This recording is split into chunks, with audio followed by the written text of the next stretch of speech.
Hello and welcome to the Channel 1 Newsroom from our studios at number 5, Owula Hansen Lane at Tesano. I'm Frema Edunyame. Coming up. Dozens of cattle die in North Gonja after suspected vaccine overdose. Was done on Friday, and Saturday, Sunday, the deaths took place. So they brought some of the dead carcass to the buyer's slaughterhouse, which the butcher themselves called. So we rushed to the scene and saw that it's true. NPP Bono Regional Chairman Kwame Bafo Abronye DC remanded in police custody to reappear in court September 12. It appears the prosecution would just want him to be remanded. For whatever reason you gave us an invite, we have responded to the invite, and the charges leveled against my client in court were just misdemeanors. They were just misdemeanors, and in law you would know that, there are categories of. Deadly clashes erupt in Mpatum as residents military face off over a Sanko mine.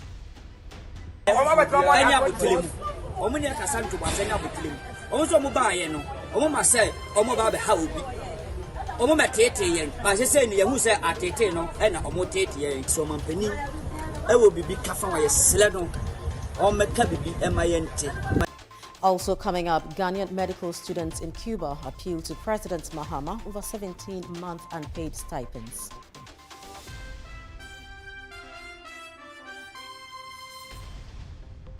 In Channel 1 Business.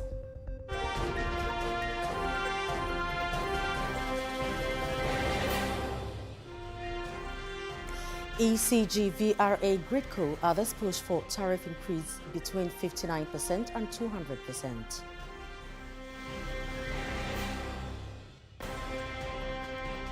And in Channel 1 Sports.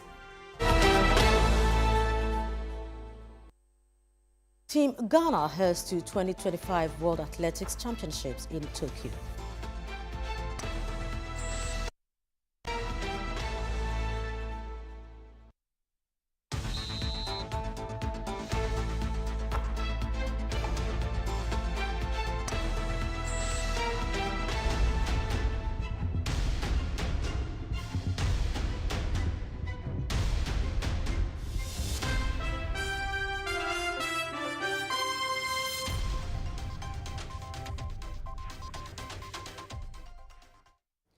Now, in our first story, a wave of cattle deaths has struck Disa, a community in the North Gonja district, after an alleged vaccine overdose administered by an Ivorian brought into the area. North Gonja District Environmental Health Officer Adam Mary told Channel 1 News that her office was alerted by community members, prompting a rapid response team to investigate. According to the district environmental health officer, the team discovered that a local farmer had invited the Ivorian to vaccinate his herd. What was intended to protect the animals from disease instead turned tragic, with dozens of cattle reportedly dying from a suspected overdose. In a community where livestock serves as the economic backbone of many families, the loss not only represents a major financial setback, but also poses a threat to local food security. The farmers went to Côte d'Ivoire and brought somebody to come and immunize their animals. After the immunization, the farmers realized that some of their animals were dying. So they couldn't believe it. And according to them, that the incident happened, the immunization was done on Friday. And Saturday, Sunday, the deaths took place. So they brought some of the dead carcass to the buyer's slaughterhouse, which the butcher themselves called. So we rushed to the scene and saw that it's true. The district environmental health officer further noted that public announcements have been issued warning residents against consuming the dead cattle. The alert has also been extended to neighboring districts and towns, with abattoirs urged to remain vigilant. Public announcement was made immediately to educate the people that this is what has happened at Disa, and we believe that some of the animals will leak into the boil and they'll sell to the food. So we told them that the vaccine that killed that animal can equally kill a human being. So when they get such animal, they shouldn't patronize with it. They should inform us. Even upon all with our intervention, our immediate responses, still we were told that some were transported to Tamale. And that one I can't best tell because I didn't see and I've not witnessed. But an announcement has been given to Tamale Slaughterhouse and those that matters in this case that they should take close supervision for us.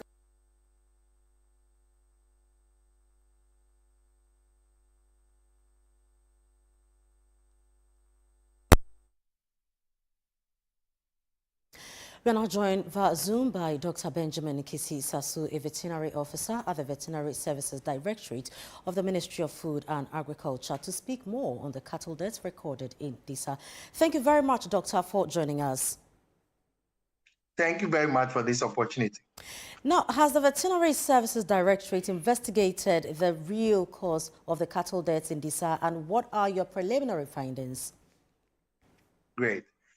Currently, on Sunday, Veterinary Services, which is the competent authority for animal health and animal welfare, quickly on Sunday, upon getting information, got investigation team on the ground, which our fellow counterpart environmental health officers were also involved to find out what's the major cause, whether it's from an environmental point of view or what may have been an issue.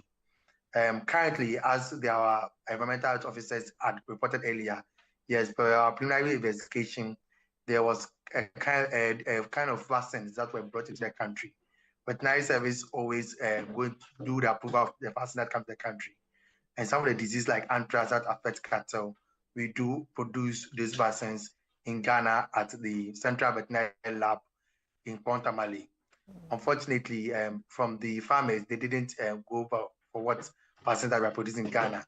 So quickly that we saw this mass death, Veterinary Services dispatched a team on the grounds, which they went to pick samples. Samples have been sent to the Central Veterinary Lab, which has all the capacity to test. Currently, laboratory tests are undergoing, which we are hoping tomorrow, quickly, the final results will be out. And what we want to do is that currently those who find themselves in those areas, should they find sudden death of the animals, they should quickly report to the nearest veterinary center or facility in their municipality or locality. So other samples also will be followed up. These are areas that we normally do have certain kind of disease like anthrax. So we are looking out for whether it could be that case. But also with the background of the mixture of vaccines and which anthrax vaccine was part, we are keeping alert. And we want to advise that those over there too also should be careful of purchasing and also consumption of dead animals. Actually, in normal times, it is wrong for one to eat dead animals or sick animals. And they should report to the nearest police station should they find people try to smuggle this kind of meat. So this is undergoing. Right, and we speak right now. But how has it been done previously? You know, why are we recording this? And are the farmers aware? Do they know exactly what to be looking out for? So in future, if we encounter somebody coming in with vaccines that are not so popular, they know exactly what to look out for. Great. So actually, farmers have been always educated and informed that every time that they go for any animal, they need to inform the nearest veterinary center or facility or the nearest vet officers to advise them about vaccination, because vets will normally administer vaccination to this animal. And most of them are aware of that. But as usual, the mantra is, I know somebody who can do it cheaply, sometimes come in the head of some business people, which is wrong. And this is the first time we are happy to hear of this sort. Yet at this time, it has led to a mass death. And this is becoming worrisome to actually know what's happening. But this is also making us to be more alert, and we hope with the final results, which we are hoping to get tomorrow, which a release will come, whatever may happen, we will learn from it to safeguard. But as we speak right now, we want to inform all farmers, whether any medication or vaccines, please consult the nearest veterinary officer to advise you on. Don't just go for anything. Because sometimes even the persons may not be approved in the country for anthrax and CBBP, they are produced in Ghana by the Central Veterinary Lab for so many years. I have not had issues at all. So we are surprised. But we also understand that Ghana is also a point whereby other animals move from Niger, Mali, and come through through our borders into the country. Having a herdsmen, popularly called the Fulani, coming to it. So all these are things that we are looking at. This will also make us tighten our borders. But Ghana has porous borders. So maybe we are looking at whether there was smuggle of these vaccines to the country, and also look at other issues, which will also inform nice service to tighten their bill. Right. Thank you very much, Dr. Benjamin Kisi Sasu. We'll come back to you should there be any more updates. Now, moving on, Bono Regional Chairman of the New Patriotic Party, NPP, Kwame Bafo, popularly known as Abronye DC, has been remanded into police custody and is expected to reappear in court on Friday, September 12. His arrest on Monday follows charges of offensive conduct conducive to the breach of public peace. He was denied bail by the presiding judge. The outspoken NPP Bono Regional Chairman was arraigned on Tuesday after being charged with offensive conduct. After a brief legal argument between his lawyers and state prosecutors, the Accra Circuit Court 9 ordered that he be remanded until Friday. Although Abronye's lawyer, Daniel Mati Ado, says he respects the court's ruling, he insists that a misdemeanor charge should not warrant his client's remand. At least, as it stands, I'm a bit okay because I've been able to get to know the whereabouts of my client. I think you can all see the stress on my face. For once, we are seeing that legal proceedings are being complied with, and then the legal processes are being complied with. The accused person, or the suspect, now accused person, was arraigned before the court, and it appears the prosecution would just want him to be remanded. For whatever reason you gave us an invite, we have responded to the invite, and the charges leveled against my client in court were just misdemeanors. They were just misdemeanors. And in law, you would know that, there are categories of offenses. Misdemeanor is the basic one, and that shouldn't be the basis why an accused person should be remanded. But trust me, when it comes to the judiciary, I respect the judiciary so much, particularly this court. I have never had an issue in this court. Whatever my lord says is final. While full details of the arrest remain unclear, Abronye has recently made headlines for applying for political asylum in 8 countries, including the UK, US, France, Canada, Spain, Germany, and Cote d'Ivoire, citing political persecution and threats to his life. Reacting to his arrest, NPP National Youth Organizer Salam Mustafa accused the government of deliberately targeting opposition figures and warned of retaliation should the NPP return to power. You go to court, a civil case, and a criminal case. Now you the Black Maria, now you the tax, yeah, the Sika, I trap to near a talk, fango, and I say cast 3. Any member 10, any 2, I can say, young Fatama, and from for court. Total waste of national resources, everybody's time. Because of misdemeanor. I was saying that these things is an affront to the democracy we are all building. It's an affront. And so by way and Jai Konya on the MPP for FNO. And I'm telling you today, we are going to demonstrate against the police. Me, the National Youth Organizer, I'm going to lead it. So police for MP, that is their own case. But this thing has gotten to its zenith, its peak. The harassment of MPP4, look at how chairman has been treated. This is a petty criminal.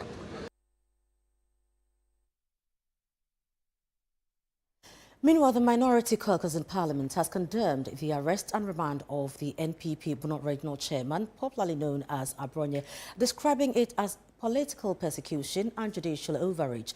In a strongly worded statement signed by Second Deputy Minority Whip and MP for Wijak Bawi, Jerry Ahmed Shaib, the caucus argued that, quote, Ghana is witnessing an increasingly weaponized judicial system being used to punish political opponents rather than uphold justice, unquote. The caucus further noted that Abronye's case is not an isolated incident, but part of what they describe as a broader mission to suppress dissent, citing the arrest of journalists protests, harassment of opposition voices, and intimidation of government critics.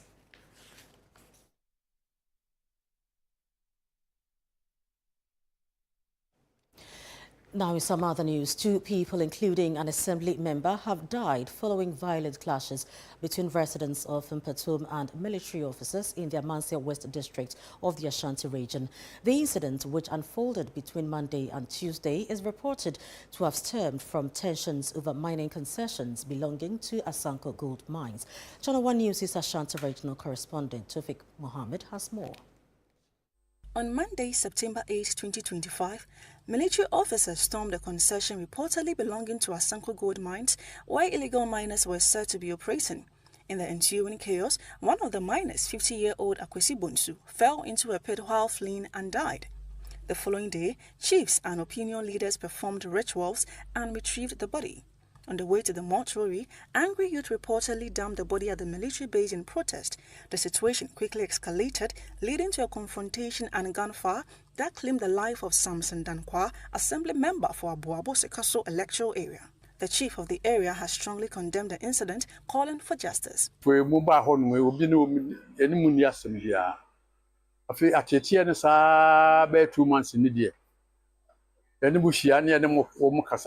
Fa sanya umusi tete mandishie no ho eka enya adwuma enya adwuma tedi nura anajo anopai ni amte yanse ese no o masa ko bushi ho akopam mema no ye adwuma bi ho akopam wo mo ama bi abafie wo mo aka no so ntumi amba nti de yakoba no se afede ade a chinti wo mo kwa akɔhwɛ wo mo ekɔhwɛ wo mo aka no ekoya ba ko de yabonu tuye mo na wo ruda hono kura memene menana no hemfo no nyina ya adwen se ene ye declare te koma wo se fiara ye ne wo mo meeting den e fa sa wo mo si tata ade hye no ene se ade akyin ye ya sa asɛmwi ababebomu. Tensions remain high in Mpatum, with local leaders, including a unit committee member of Abuabo Sekaso, urging government intervention to restore peace.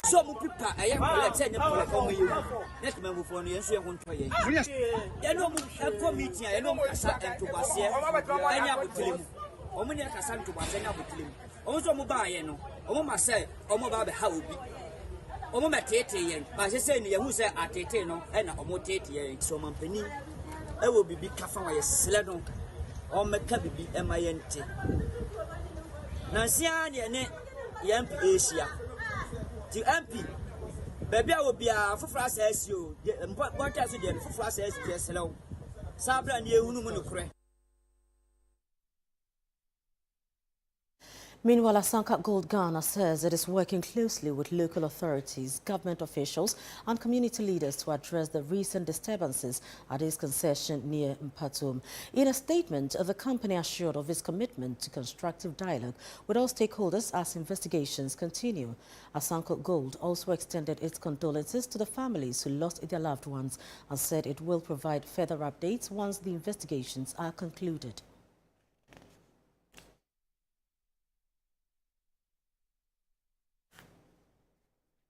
And in a related development, the Manson Kwanta MP, Chinebwa Kujia Fuku, is demanding justice following the killing of an assemblyman and resident at Asanko Mines in the Ashanti region. He is calling for the suspension of all military personnel at the site and wants Parliament's Defence and Interior Committee to summon the Ministers of Defence, Interior and Lands and Natural Resources over the incident.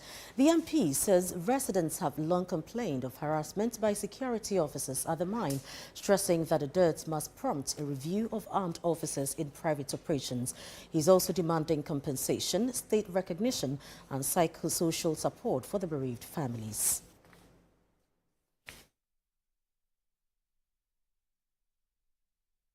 Now, away from that, the National Union of Ghana Students in Cuba has appealed to President John Mahama to intervene in what they describe as a crisis. According to the group, Ghanaian medical students in Cuba have not received their stipends for the past 17 months. They also claim book allowances have been denied for the past 5 years, making academic life extremely difficult. The students explained that several appeals to the Ghana Scholarship Secretariat have yielded no result, while inflation and high living costs in Cuba have worsened their plight. The union is therefore pleading with the president to urgently step in to ease their suffering.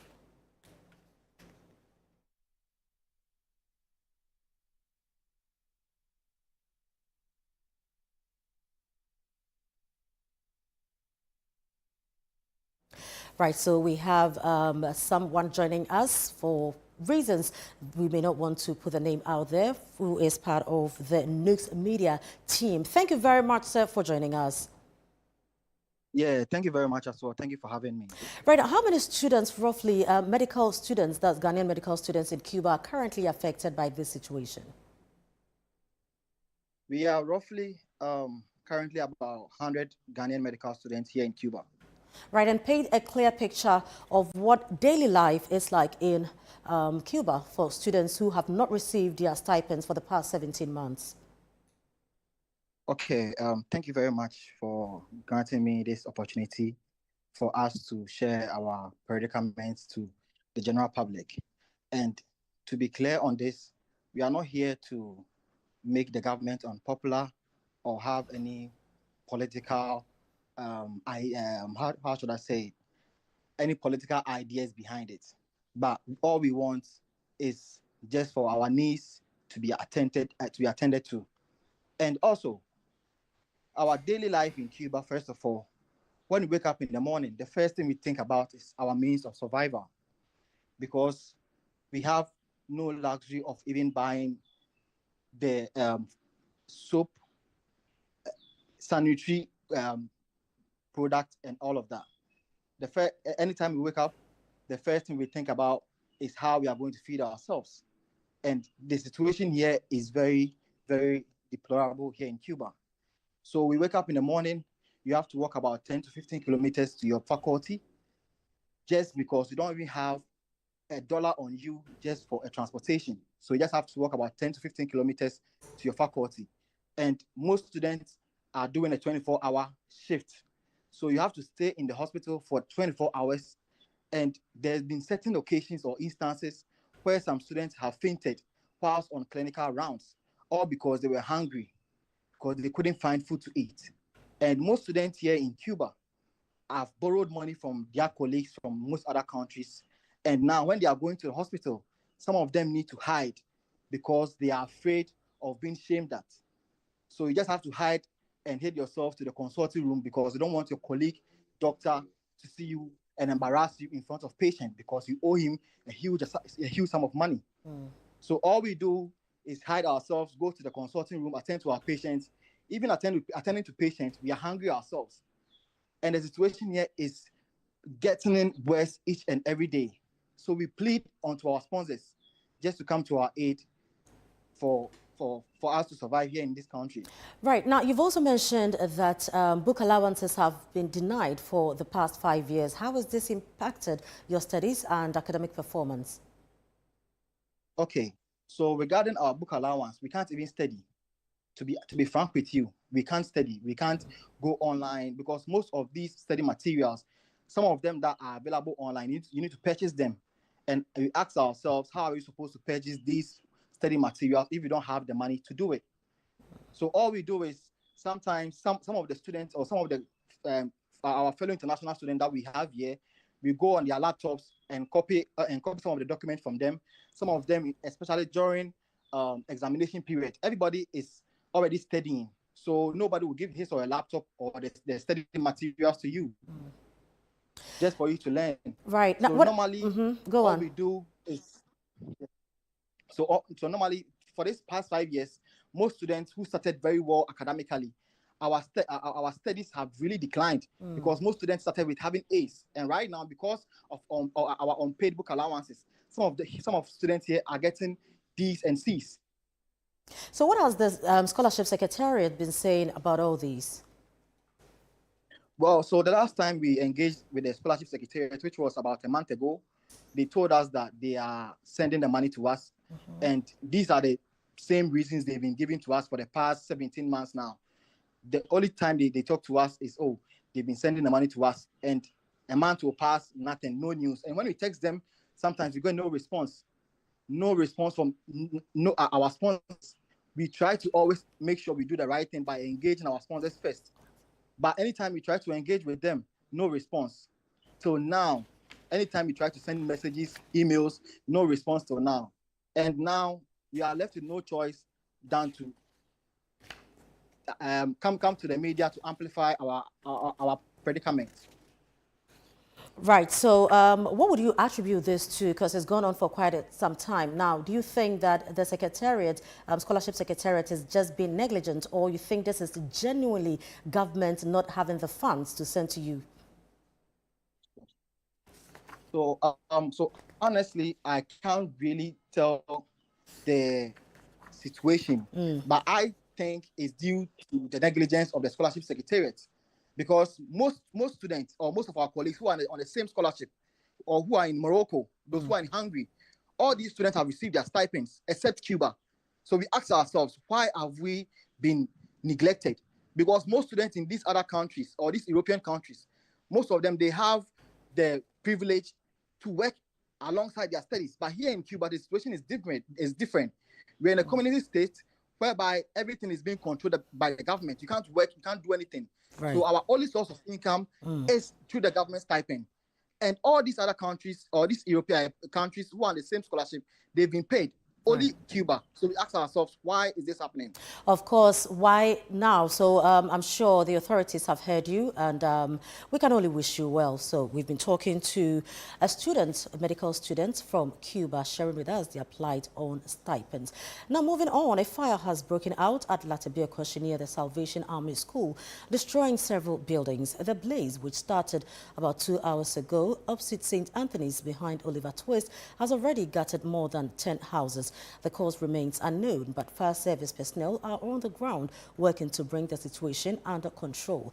Let's now cross over to our reporter, Fauzu Masawudu, who is at the scene with the latest. Thank you very much, Fauzu, for joining us. Now, what more can you tell us about the extent of damage so far?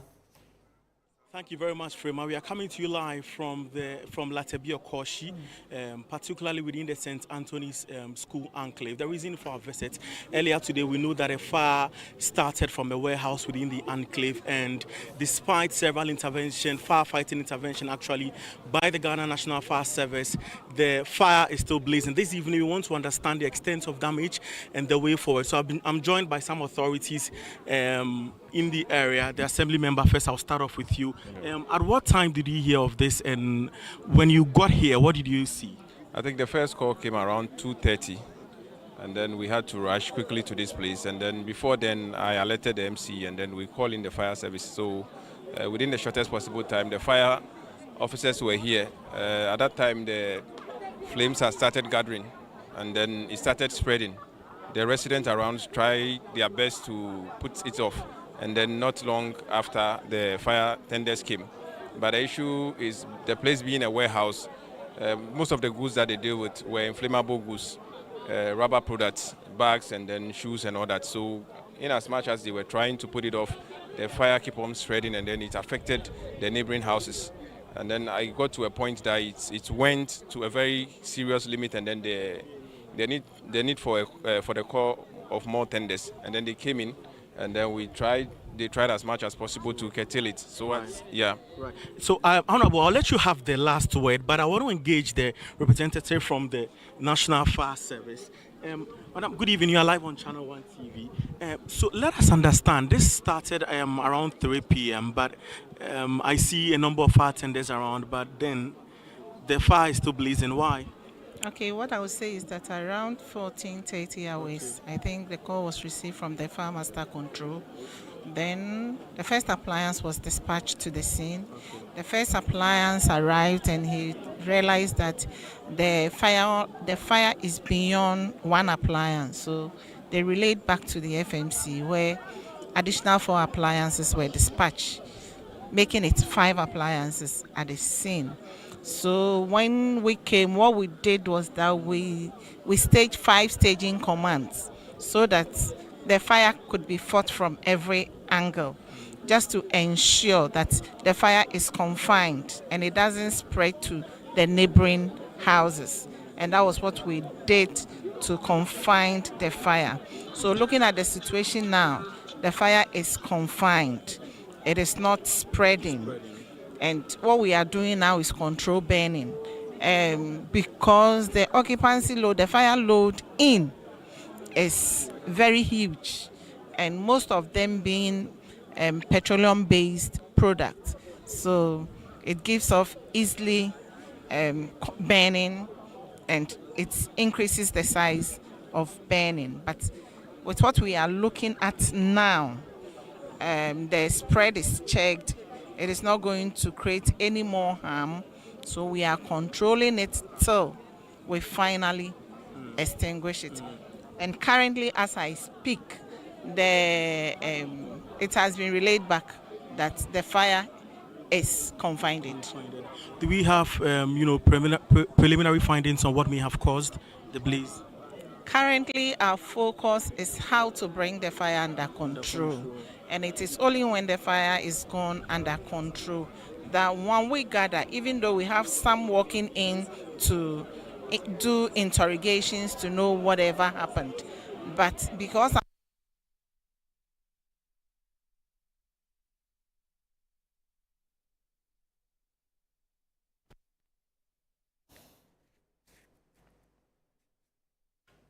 Right, so we'll bring you much more update on this particular issue subsequently.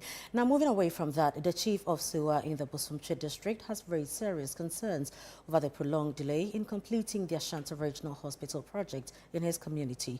Nanakwe Kwamankwa Sarkodie II said the continued abandonment of the facility is a major setback to healthcare delivery in the region. Ashanti Regional correspondent Bright Yeboah has more.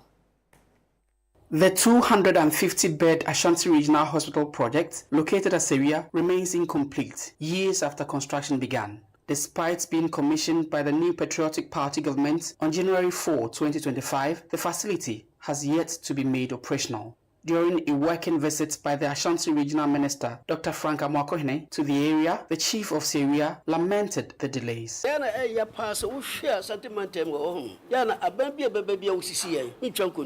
Why? Ashanti is the populous nation in Ghana. They don't say baby. So here Greater Accra Regional Hospital, compare that to Ashanti Regional Hospital. We have hospitals one cry, numerous debris. She Ashanti region. What? It is a year. And a banker so here Regional Hospital. What do you know? When we shall see 2012. Sadly, baby, I'm sure 2050 when we are commissioning. The chief urged government to prioritize the hospital's completion. Contractor. Can you cry? Also, you a cohon still. Why? You say about the irritated forecast. See, Chia Canadian Yamano Kohonde and Coachina still Canadian as a so. Madame, yes, Oman Penny Barrow say, you wrote 2-4. So we are Regional Hospital, the Ashanti Regional Hospital, the me. Mayam will be who said, my Yama and the Pano I walk on for natural Yarano, will be a good go, Mr. Massimina Boame. Responding to the concerns, the Ashanti Regional Minister, Dr. Frank Amwakohene, assured traditional leaders and residents of government's commitment to making the project a reality. I'll let the President know the state of his beloved Sewa Hospital, which I believe so much is dear to the heart of Nana. When we visited him at the palace, you realize how he spoke passionately about it, how we are able to ensure that we complete the roads and also be able to drive the traffic here and make sure that Sewa becomes the Sewa that we all yearn to see. So on behalf of the President, I want to assure Nana that these weeds you see, this neglect you see it no more. Traditional authorities say the completion of the regional hospital will go a long way in easing pressure on existing health facilities in the region and beyond. For Channel 1 News, I am Bright Yeboah.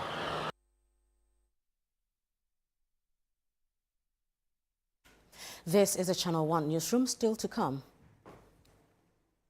ECG, VRA, Gridco, others push for tariff increases between 59% and 200%.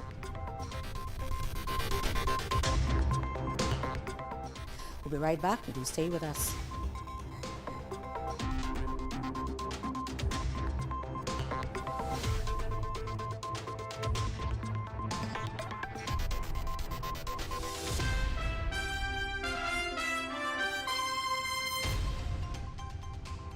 March is Colorectal Cancer Awareness Month. Are you aged 45 years and over and or noticed blood in your stool and have a family history of cancer? Then don't hesitate to have a colonoscopy. Early detection of cancer and effective treatment saves lives. Visit us or call us on 0244 581 541 or 0271 054 204. Mintuba Hospital, in to serve a peculiar health need.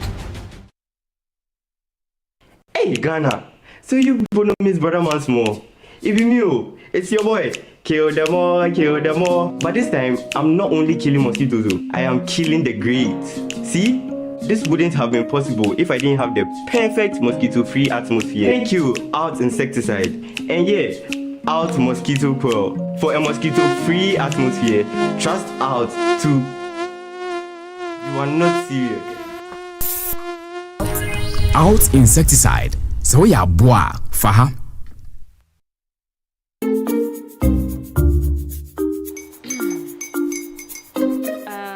Kwame and his uncle are almost here. Wait a minute. This one too, your friend Kwame. Wait, Kwame. As in the same Kwame again? Yes, Mommy. The second coming. Into all this tension just to reintroduce that broke boy from Kaswa. Why would you deceive the family like this again? Now I understand the whole delay. Troll from Kaswa. Why wouldn't he be late? Or be late? Of course.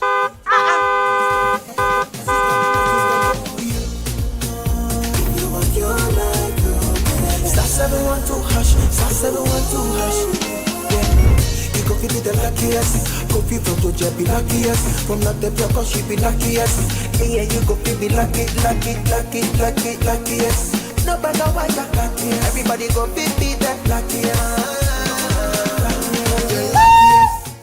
That's Kwame! Send your God the apple boom. If you're poor, what's that? So would the coming of the Son of Man be.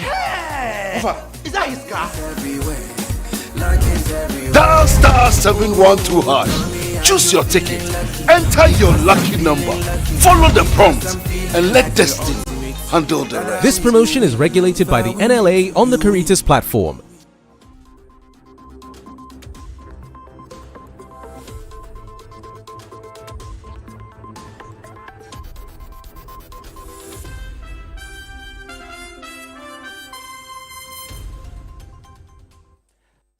You're welcome back. We have Channel 1 Business with Netele Nete Ajahu next.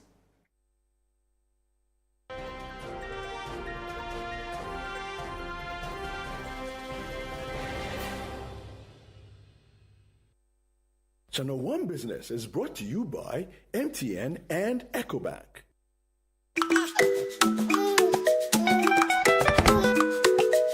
How may I help you today? We'd like to open a bank account.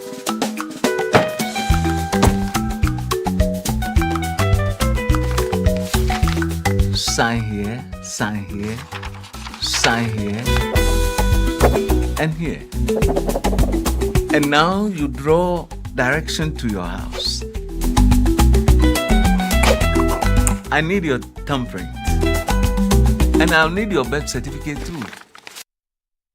No, I need the original.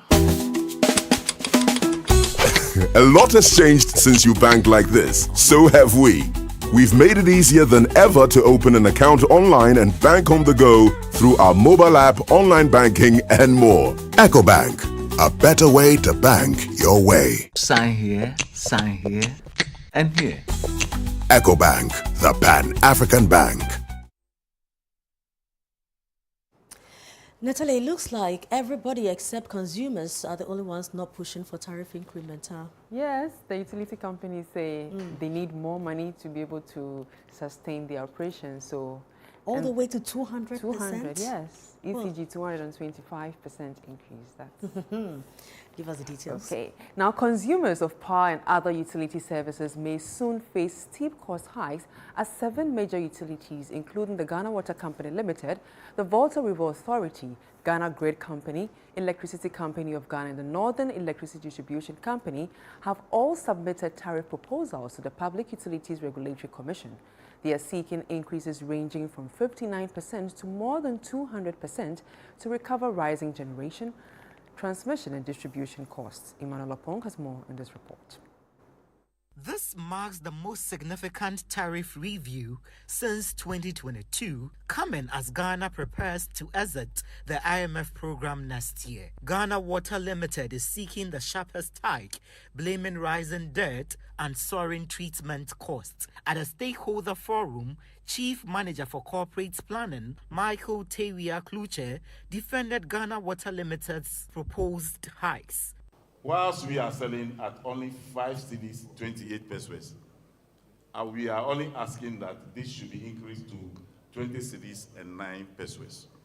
This will be 280, if you do the math, 280% increase in the price of our request. The ECG is justifying a 225% rise in its distribution charge, saying it is key to restoring financial stability. ECG is requesting for 225% in tariff, specifically the DSC1, to support the deployment of smart metering technology, which is working for us. Secondly, we are requesting the regulator to approve our tariff so that we can enhance customer service delivery. ECG and NEDCO are further pushing for a dedicated street lighting tariff to fund installation and maintenance nationwide. Current lifeline tariff be discontinued. We are also recommending that a straight tariff be provided for residential customers so that they are no more in brackets. We also propose an introduction of street light tariff to make up or to help us recover the cost that is associated with providing public lighting.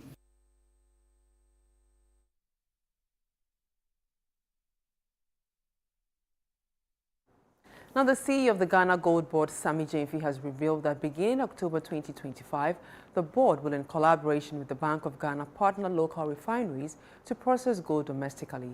He explained that the initiative is designed to promote value addition in the sector and bolster Ghana's economic resilience. Daniel Sakite has more. The Chief Executive Officer of the Ghana Gold Board, Sammy Gyamfi, made the disclosure at the maiden edition of the Mining and Minerals Convention in Accra. Delivering a speech at the event, he stressed the need for refining Ghana's gold rather than raw exports of Dory as part of reforms in the gold sector, further indicating plans of the Gold Board to build a state-owned gold refinery to enhance local processing of gold. As part of the research agenda of President Mahama, the Gold Board, in conjunction with the Bank of Ghana, is partnering local refineries such as the Gold Coast Refinery to begin the local refining of gold purchased and exported by the Gold Board. And this will begin next month, October 2025. We have secured a parcel of land at the cargo village at the Kotoka International Airport to build an ultramodern ISO-certified assay laboratory with the aim of changing Ghana's assay regime from SRF and water density to the golden standard of assay, fire assay, for all gold, both small scale and large scale, produced in or exported from Ghana. I am happy to inform you that on that same parcel of land secured by the Gold Board, we will be building a wholly state-owned and international standard gold refinery to further advance the local refining of gold, transitioning Ghana from the export of Dory to bullion. Sammy Gyamfi also disclosed that small-scale gold exports carried out by the board in collaboration with the Bank of Ghana between January and August 2025 amounted to 66.7 tons with an estimated value of $6.3 billion. What this means is that the volume and value of small-scale gold exports from January to August 2025 alone have exceeded the total small-scale gold export outing for the whole of the year 2024. The establishment of the local gold refinery is expected to enhance value addition to the country's natural resources. For Channel One Business, I am Daniel Sakite. In a bid to cut Ghana's $375 million annual meat import bill, government is supporting the second phase of the West Africa Livestock Marketing Support Program. Funded by the Swiss Development Corporation, the initiative seeks to strengthen the livestock value chain and boost cross-border trade. It's scheduled to run from October 31, 2028. Daniel Odromensa reports. The first phase, implemented between 2018 and 2023, enhanced quality beef production, modernized the red meat trade, and forged stronger business links across the livestock sector. At a knowledge-sharing workshop in Accra, Minister of Food and Agriculture, Eriko Poku, commended the program's impact in Ghana and committed to supporting the $10 million initiative. Ghana is proud to have contributed to the successful implementation of Phase 1 of PAGBA, the Ghana Development Communities Association, implementing the project, I quote, intensification of the production of quality slaughter animals, unquote, in the northern and upper east regions with ECOWAS support. The results have been remarkable. Meanwhile, ECOWAS resident representative to Ghana, Ambassador Mohamed Lawan Ghana, reaffirmed the organization's commitment to tackling challenges in West Africa's livestock sector. As you know, ECOWAS agriculture policy is transcends throughout the region, throughout West Africa. So, and we know the potential that we have in West Africa in terms of livestock. It's about and the potential for employment opportunity for our young people. So that is why ECOWAS, and in its transition, is transitioning from ECOWAS of states to ECOWAS of people. So it's supporting initiatives of such programs, to ensure that despite the security and environmental challenges that we have, ECOWAS is committed to supporting all initiatives to support livestock farming and also animal farming. With this $10 million program, government hopes to cut meat imports and safeguard Ghana's livestock for the future. For Channel One Business, I am Daniel Udro-Mensah. Let's now check how the local currency is performing on the interbank market.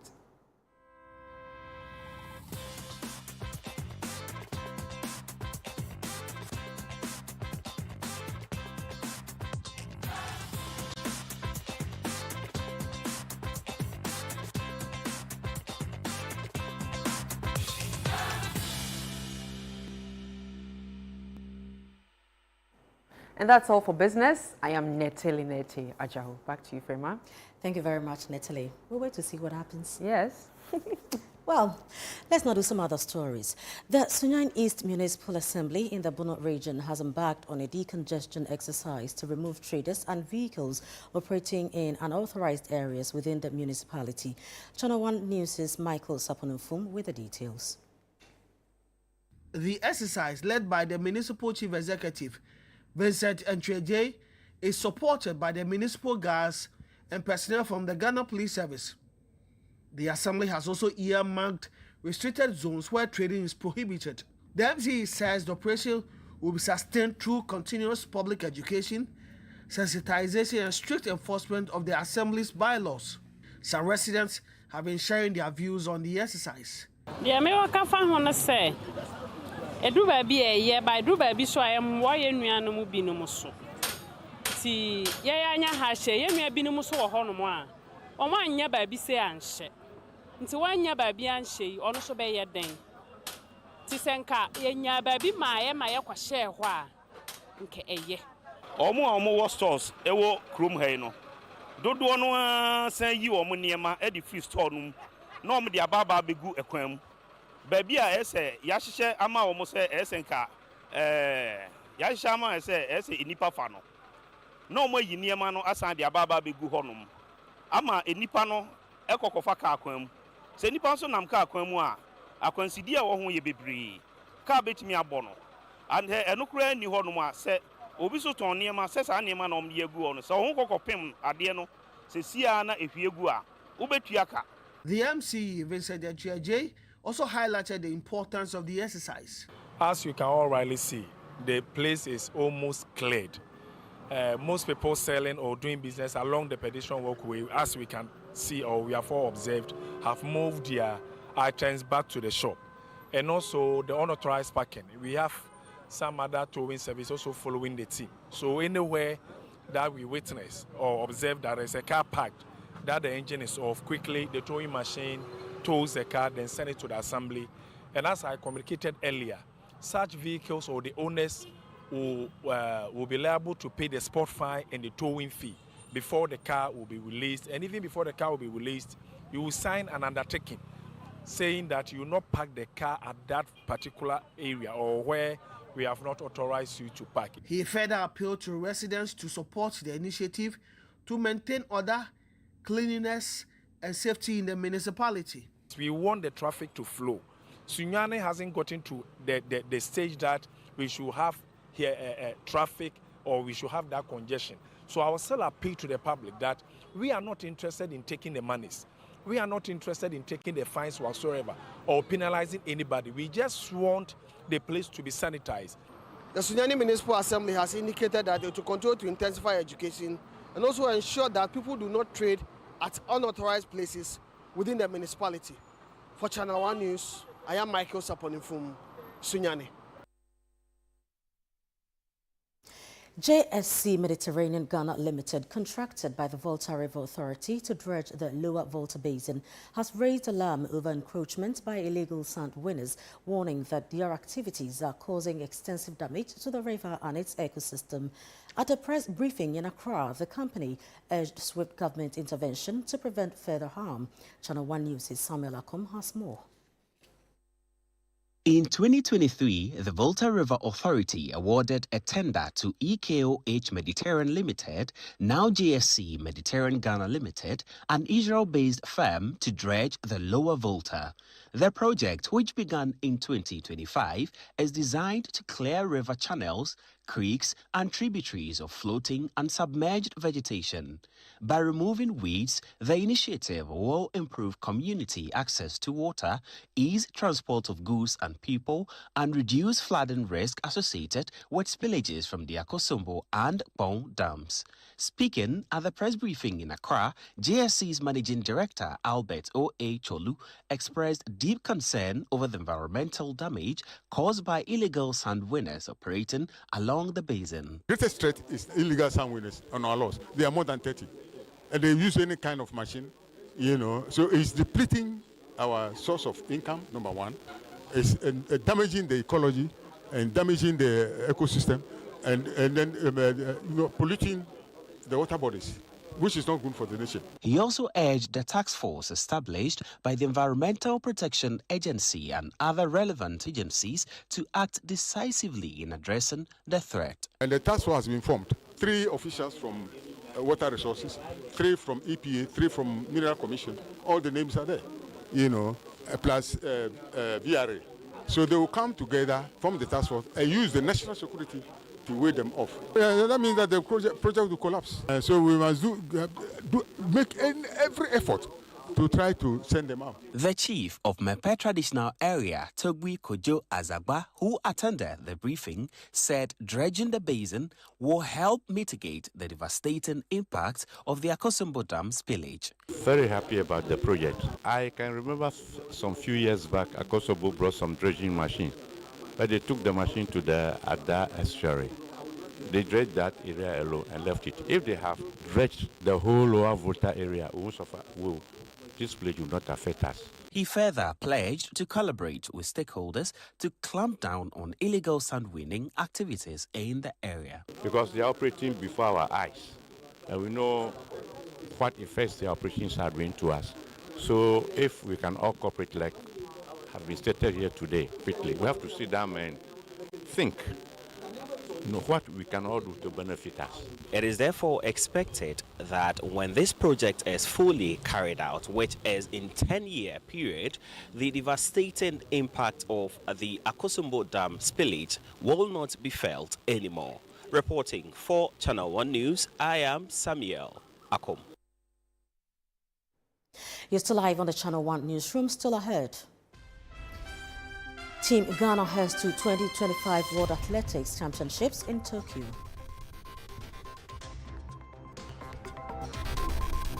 Be right back, do stay.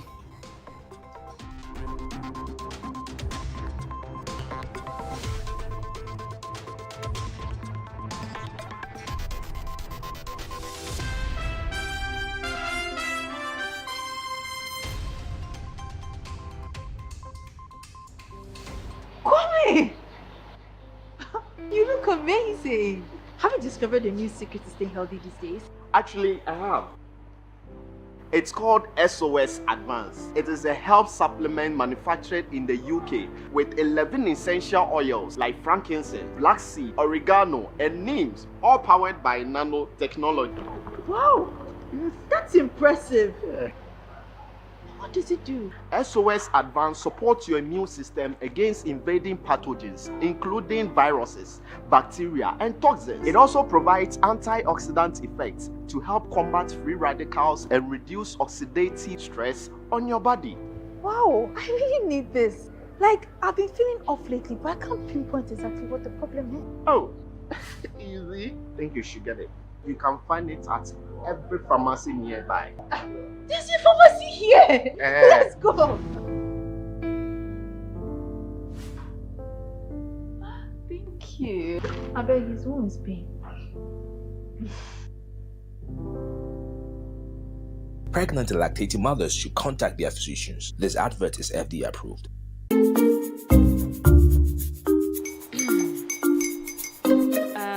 Kwame and his uncle are almost here. Wait a minute. This one too, your friend Kwame. Wait, Kwame?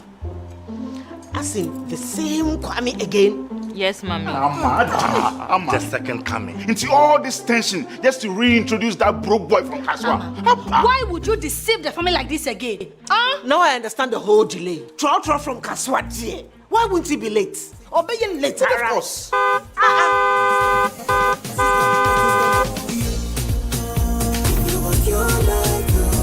Star 712 hash, star 712 hash. Yeah, you go be the luckiest. Coffee from Georgia be luckiest. From Latenbiokorshie be luckiest. Me and you go be lucky, luckiest. No matter why you're luckiest. Everybody go be the luckiest. That's Kwame!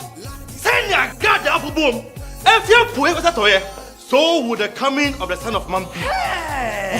Is that his car? Dial star 712 hash. Choose your ticket. Enter your lucky number. Follow the prompt and let destiny handle the rest. This promotion is regulated by the NLA on the Caritas platform.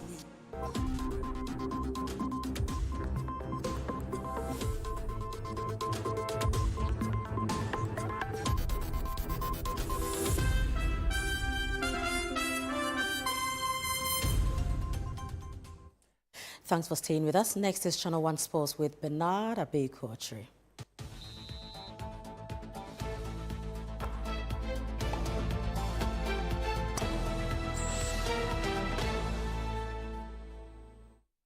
You're welcome, Abeku. Thank you, friends. Let's go straight to what is happening in sports. Of course, let's get into it, shall we now?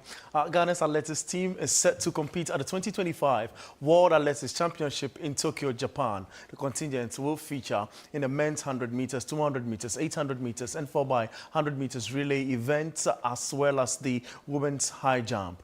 Abdul Rashid Saminu and Benjamin Azamati represent the nation in the 100 meters, whilst Ibrahim Fuseni will line up in the 200 meters. Alexa Mankwa will take on the 800 meters with the men's 4x100 meters relay team, including Abdul Rashid Saminu, Benjamin Azamati, Ibrahim Fuseni, Barnabas Age, Joseph Paul Amoa, and Mustafa Alufa Bokpen. On the women's side, Rose Amonima Yabua will feature in the high jump, flying Ghana's flag in the field event.